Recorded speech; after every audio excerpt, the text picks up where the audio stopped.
बिस्मिल्लाहिर्रहमानिर्रहीम। अस्सलामु अलैकुम एवरीवन। मैं हूं आपका मेज़बान मोहम्मद उसामा खालिद। उम्मीद करता हूं कि आप सब खैरियत से होंगे। कुर्रुश उस्मान की एपिसोड नंबर 169 का दूसरा ट्रेलर रिलीज़ हो चुका है और आज की वीडियो में हम उसी ट्रेलर पे बात करेंगे कि उस ट्रेलर में नई एपिसोड के हवाले से क्या चीज़ें दिखाई जा रही हैं। हालांकि कुर्रुश उस्मान की एक वीडियो पर मुझे ऑलरेडी एक स्ट्राइक रिसीव हो चुकी है और मुझे इनसे मुहतात रहना चाहिए, लेकिन फिर भी मैं इस पर रिव्यू बना रहा हूं। और एक टिप भी है जो भी न्यू क्रिएटर्स हैं या जो इस तरह का कंटेंट बना रहे हैं उनके लिए, कि अगर आप ब्रांड नेम किसी भी चैनल का या किसी भी यूट्यूब के आप सीरीज़ का ब्रांड नेम यूज़ कर रहे हैं अपनी वीडियो के टाइटल या डिस्क्रिप्शन में, तो आप उससे गुरेज करें, क्योंकि इस तरह के सिनेरियो में आपको कॉपीराइट स्ट्राइक रिसीव हो सकती है। हालांकि कुछ पहलू को देखा जाए तो ये भी फेयर यूज़ में आ जाता है। अगर आप उसका रिव्यू कर रहे हैं या उस पर अपनी कमेंट्री लगा रहे हैं तो आप उसको फेयर यूज़ पे क्लेम कर सकते हैं, पर यह फिर भी थोड़ा सा रिस्की है। तो ये मेरी तरफ से तमाम क्रिएटर्स के लिए एक टिप है। खैर, अभी बढ़ते हैं इस ट्रेलर की जानब और देखते हैं कि इसमें नई क्या चीज़ें दिखाई जा रही हैं। ट्रेलर के पहले ही सीन में उस्मान बे और बाला खातून देखे जा सकते हैं और इसके साथ साथ करासी बे और उस्मान बे भी नज़र आए। और उस्मान बे करासी बे को ये बात बोल रहे हैं कि मेरा और आपका किसी किस्म का कोई इत्तेहाद नहीं हो सका, यानी कि हम दोनों एक ही पॉइंट पर नहीं आ सके, लेकिन हम लोग जो है वो तिजारत में एक हो जाते हैं। तो आने वाली किस्त में उस्मान बे और करासी बे आपस में तिजारत के लिए इकट्ठे नज़र आएंगे। Ne kadar malın varsa topla. Gayrı sana amade olan gemiyle yollarız. इस सीन में आप देख सकते हैं कि अलाउद्दीन बे भी सामान को देखने के लिए पहुंच चुके हैं और ये तमाम सामान तिजारत के लिए इकट्ठा किया जाएगा। और इसके साथ साथ करासी बे का डायलॉग भी सुनाई दे रहा है और वो ये बात बोल रहे हैं कि आपके पास जितना भी सामान या जितना भी माल है उस सब को इकट्ठा कर लें और मैं आपको इस जहाज़ में एक ऐसा जहाज़ तैयार करके, यानी कि उसमें सारा सामान उसमें लगा के आपको भेज दूंगा। तो देखते हैं कि करासी बे किस को भेजने वाले हैं जहाज़ के साथ। Biz de Osman'ın yapacağı ticarete katkında bulunalım diyorum. अब यहाँ पर सोफिया और लुकास दिखाए जा रहे हैं और सोफिया के बारे में लोगों के सवालात हैं कि क्या इतने सीजन्स के बाद उनकी एंट्री की गई है तो अभी तक वो उसी तरह की जवान दिखाई जा रही हैं। तो ये मेरे जहन में भी सवाल है और अब देखते हैं कि इस सीरीज़ में उनको सोफिया जो पुराने वाली थी उसी तौर पर दिखाया जाएगा या फिर उनकी किसी कज़न या उनकी बेटी के तौर पर दिखाया जाएगा। ये तो अब उन पर डिपेंड करता है सीरीज़ वालों पर। और वो यहाँ पर जो गंजार में हैं उनके पास आई और उनको ये बात बोल रही हैं कि हम भी उस्मान बे की तिजारत में अपना हिस्सा डालने के लिए आए हैं।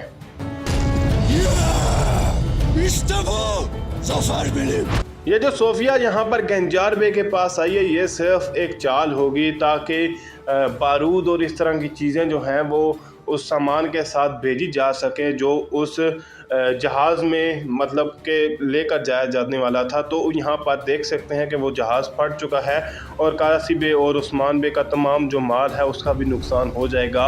और उसके बाद यहाँ पर आप लुकास का रिएक्शन देख सकते हैं और वो ये बात बोल रहे हैं कि ये है मेरी फ़तह।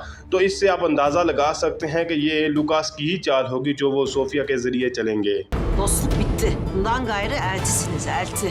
एक तरफ बेगम खातून है जो कि लास्ट एपिसोड में गोंजा खातून को तसल्ली देते हुए नज़र आई और उन्होंने गोंजा खातून को ये बात बोली कि मैं आपके साथ हूँ चाहे आप किसी के ख़िलाफ़ भी खड़ी हों। और दूसरी जानब ये हज़ल खातून है जो कि होला फिरा की साइड पे होंगी और होला फिरा को ये बात बोल रही हैं कि अब जो है वो दोस्ती ख़त्म हो चुकी है, अब वो आपकी हरीफ हैं। तो यहाँ पर वो होला फिरा को गोंजा खातून के ख़िलाफ़ शायद कर रही हैं।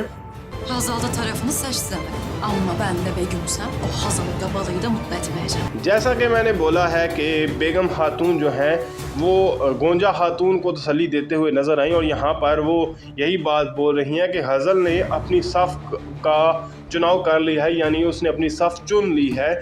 और उसके बाद वो ये बात बोल रही है कि अगर मैं बेगम खातून हूँ तो मैं ना ही बाला खातून को ना ही गज़ल खातून को खुश नहीं रहने दूंगी या उनको आराम से नहीं रहने दूंगी। तो देखते हैं कि अब बेगम खातून किस तरह का इक़दाम करने वाली हैं, और जो भी वो इक़दाम करेंगी उससे से ज़्यादा जो है वो कबीले में हालात ही ख़राब होंगे।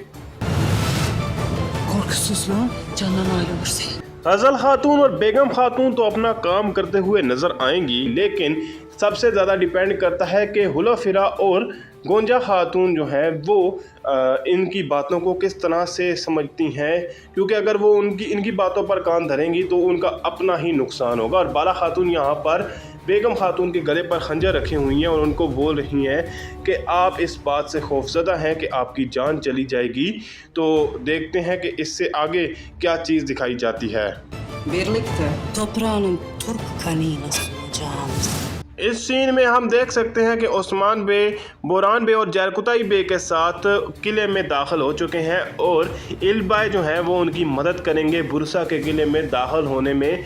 और उसके साथ साथ यहाँ पर सोफिया का डायलॉग भी सुनाई दे रहा है, जो कि ये बात बोल रही हैं कि हम इन ज़मीनों को तुर्कों के खून से सैराब करेंगे, यानी कि यहाँ पर तुर्कों का खून बहाया जाएगा। और उसके साथ साथ यहाँ पर सोफिया अपने सिपाहियों के साथ तालीम या मशक करते हुए भी नज़र आ रही हैं। Büyük bir krallık kuracağız. Askerlerim! अब यहाँ पर सोफिया जिन सिपाहियों के साथ मशक कर रही हैं ये उसी तरह के सिपाही हैं जो हमें पहले सीज़न में भी दिखाई दिए, और मुझे डर है कि कहीं ये वो उसी तरह के सिपाही ना हो जिन्होंने उस्मान बे पर हमला किया था और जो मारे ही नहीं जा रहे थे, मतलब जिन्होंने मौत का शरबत शायद पिया हुआ था और इस तरह का जहर पिया हुआ था जिससे उनको किसी भी चीज़ का असर नहीं हो रहा था। लग तो ये ऐसे ही रहे हैं, लेकिन अब बेहतर हमें किस ताने में पता चलेगा। इसके बाद सोफिया का डायलॉग यही सुनाई दे रहा है कि हम एक बहुत बड़ी जो है वो बादशाहत या एक और रियासत बनाएंगे। Kurtla oyun kanla biter. आर्कादियुस ने जो लास्ट एपिसोड में लूकास के कहने पर चालें चली थी या जो भी इकदाम किए थे उनका हिसाब तो होना ही था, क्योंकि बगावत में आर्कादियुस ने भी अपना किरदार बखूबी निभाया था और इन्होंने ही बगावत की आग को भड़काया था। इसके साथ साथ ओस्मान बे ये बात बोल रहे हैं कि भेड़िए के साथ जो खेल है वो खून के साथ ही ख़त्म होता है। हालांकि जब ये आर्कादियुस का किरदार इस सीरीज़ में आया था तो तब लूकास ने इसकी बड़ी तारीफ़ की थी, लेकिन ये किरदार भी इतनी ज़्यादा देर ओस्मान बे के सामने नहीं टिक पाया। यहीं तक थी आज की वीडियो। उम्मीद करता हूं कि आपको वीडियो अच्छी लगी होगी। वीडियो अच्छी लगी तो वीडियो को लाइक लाजमी करिएगा, चैनल को सब्सक्राइब करें और बेल आइकन को प्रेस करें ताकि आपको तमाम नई वीडियोस की अपडेट्स मिलती रहें। मिलते हैं बहुत जल्द नई वीडियोस के साथ, नई अपडेट्स के साथ। तब तक के लिए इजाज़त दीजिए, अपना ख्याल रखिएगा। अल्लाह हाफिज़।